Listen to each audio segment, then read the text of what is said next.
നിലവിലുള്ള അവസ്ഥയിൽ നിന്നും ജീവിതത്തിൽ ശക്തമായൊരു മാറ്റമുണ്ടാവണം എന്നാഗ്രഹിക്കുന്ന വ്യക്തിയാണോ നിങ്ങൾ?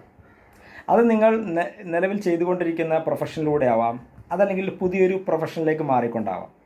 എങ്ങനെ ആയിരുന്നാലും നിങ്ങൾക്ക് ജീവിതത്തിൽ ശക്തമായൊരു മാറ്റം ഉണ്ടാവണമെന്നുണ്ടെങ്കിൽ നിങ്ങൾ അതിനായി കുറച്ച് സമയം ചെലവഴിക്കേണ്ടതുണ്ട്.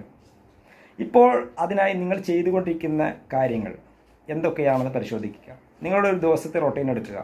ഒരു ദിവസം നിങ്ങളുടെ ലൈഫിന് വേണ്ടി, അതല്ലെങ്കിൽ നിങ്ങൾ ജോലി ചെയ്യുന്നു, ബിസിനസ് ചെയ്യുന്നു, ഇതിൽ ഏറ്റവും ഇമ്പോർട്ടൻ്റ് ആയിട്ടുള്ളതും ഏറ്റവും അർജൻറ്റായിട്ടുള്ള കാര്യങ്ങൾ ഒഴിച്ച് ബാക്കിയെല്ലാം ഒഴിവാക്കുക. ആ ഒഴിവാക്കുന്ന സമയം കൊണ്ട് നിങ്ങളുടെ പേഴ്സണൽ ഇമ്പ്രൂവ്മെൻറ്റിന് വേണ്ടിയിട്ട്, അതായത് നിങ്ങളുടെ ചെയ്തുകൊണ്ടിരിക്കുന്ന ജോലിയോ അതല്ലെങ്കിൽ പ്രൊഫഷനോ അതിന് ഉതകുന്ന രീതിയിൽ നിങ്ങളുടെ സ്കില്ലുകളെ വർദ്ധിപ്പിച്ചുകൊണ്ട് നിങ്ങളുടെ പേഴ്സണൽ ഇമ്പ്രൂവ്മെൻറ്റിന് സാധ്യമാക്കുന്ന രീതിയിലുള്ള കാര്യങ്ങളിൽ ഏർപ്പെടുക. അതിലൂടെ ശക്തമായി നിങ്ങൾക്ക് ജീവിതത്തിൽ ഒരു പുതിയ മാറ്റം, ഒരു പുതിയ ലെവലിലേക്ക് നിങ്ങളെ കൊണ്ടുപോകാൻ സാധിക്കുന്നതാണ്.